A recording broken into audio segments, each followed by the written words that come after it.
everybody, Vegan Mo here, and welcome to my Halloween radio.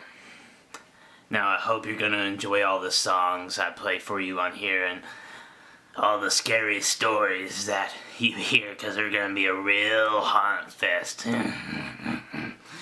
So, this first song I'm gonna play for you is a song by my band Mosh.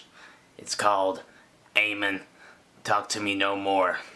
And it's based off of a dream I had about 2 years ago. So enjoy, and let it bring you the terror. Amen! Leave me alone in my dreams!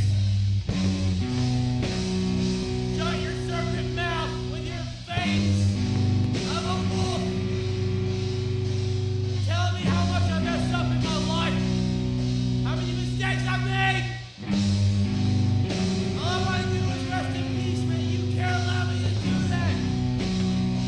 Every time I try to rest in peace, you come to me and talk to me. And even if you don't say it verbally, you tell me with your eyes, you look at me, and you rub it in my face with how much I've messed up in my life, whether it comes to relationships, no matter what it is. I don't need the torment in which you were created to provide to humanity, to me specifically. Amen. Everyone needs a level of peace in their lives, and you can't allow me to have that in my heart, in my soul, in my mind, because every mistake I've ever made, whether it comes to loving, has fallen. Everything has fallen. And all you wanted to do is come to me in my dreams and make me realize how much I failed to realize that. Every time I've ever destroyed something which I knew was good,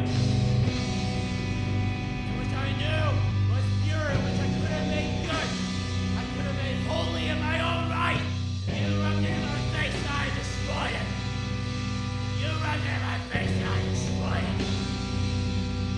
And I just can't deal with that for the rest of my life. That's something that no human can live with, the idea of knowing forever that they had something great. And they let it go. They failed. I mean, we're human. We already know we fail enough, Amen. I don't. Every day I walk, every time I go to sleep, I know I might have trouble going through that. Because I know. I know how much I sin, I know how much I fail, I know how much I fuck things up, because I don't know how to do things. I think I have my own mentality of perfection. I have my own mentality of perfection, and I just want to try to create that over this imperfect perfection. And I fail! I fail! Amen! You come in my dreams! You come in my dreams with a separate night! And you show me how much I fail. Show me images of things I've done that have destroyed everything! I've destroyed everything I could!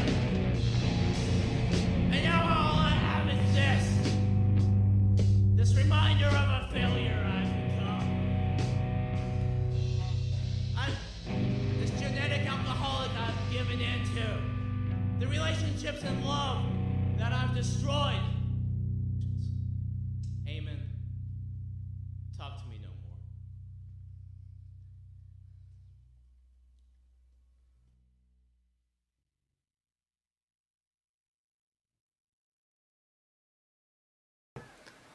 I'd like to tell you a story about another dream I had. And it's about Little Red Riding Hood in the cemetery. Alright, I had this one when I was about 14 years old. I was walking through a cemetery with a flashlight strapped to the top of my head so I could fight anything off if I had to. And I was walking through the night. It was really dark. There's a fog all around me. And after about 5 minutes into my dream, it started to clear up. I came across this little cemetery with these little headstones that were about half a foot tall. I was looking around at them, just feeling humbled by the fact of this little grave site. And I looked over by this hickory tree, and there was this little, probably 2 foot tall figure standing there. And it had a red cape on with a red hood. And I just stood there, silent and still as in shock. And it started to turning around and looked at me. And it had large eyes that had no pupils or anything. They just flashed yellow, red, and black very quickly like a strobe light. And it started to smile at me, and it had a bunch of long, sharp teeth instead of normal teeth. And I just assumed it was a demonic spirit of Little Red Riding Hood having been taken over. She kept smiling at me and turned all the way around towards me.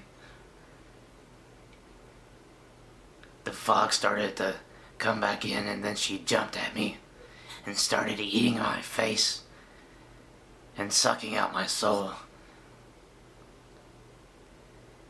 It was a very scary dream.